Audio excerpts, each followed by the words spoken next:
जय जिनेंद्र। आज हम NCERT 11th Indian economics chapter 5 में क्वेश्चन नंबर 7 जिसके अंतर्गत सरकारी संस्थाएं भारत में किस प्रकार स्कूल और अस्पताल की सुविधाएं उपलब्ध करवाती हैं। यानी क्वेश्चन में आपसे पूछा गया है कि सरकारी संस्थाएं स्कूल और अस्पताल में किस प्रकार सुविधाएं उपलब्ध करवाती हैं, क्यों सुविधाएं उपलब्ध करवाती हैं।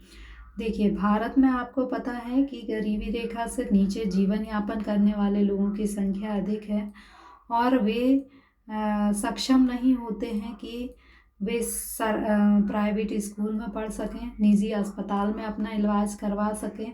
तो उनके लिए सरकार जो है रियायती दर पर सरकारी संस्थाओं के माध्यम से सरकारी स्कूल और सरकारी हॉस्पिटल में सुविधाएं उपलब्ध कराती है।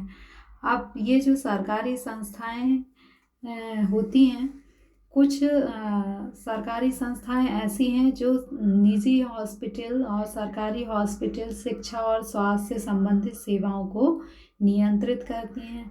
नियंत्रित क्यों करती हैं कि अगर इन्हें नियंत्रित नहीं किया जाए तो क्या होगा, शिक्षा यदि गुणवत्तापूर्ण नहीं होगी तो पूरी पीढ़ी जो है वो क्या होगी, गुणवत्ता विहीन से शिक्षा प्राप्त करेगी। स्वास्थ्य सेवाएं अच्छी नहीं होंगी तो लोग जो हैं उनकी कार्यकुशलता पर उसका असर पड़ेगा।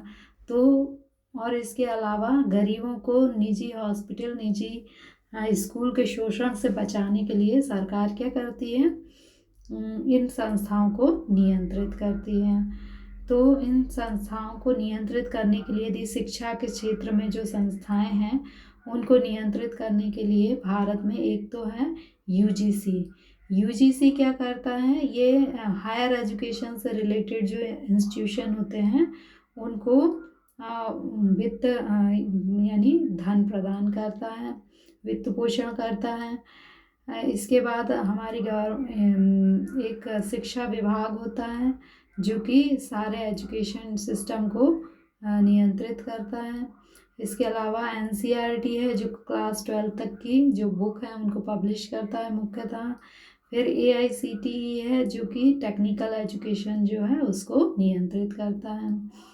स्वास्थ्य के क्षेत्र में नियंत्रण करने वाली संस्थाएं हैं NIHFW मतलब फैमिली वेलफेयर डिपार्टमेंट, ICMR यानी Indian council of medical research.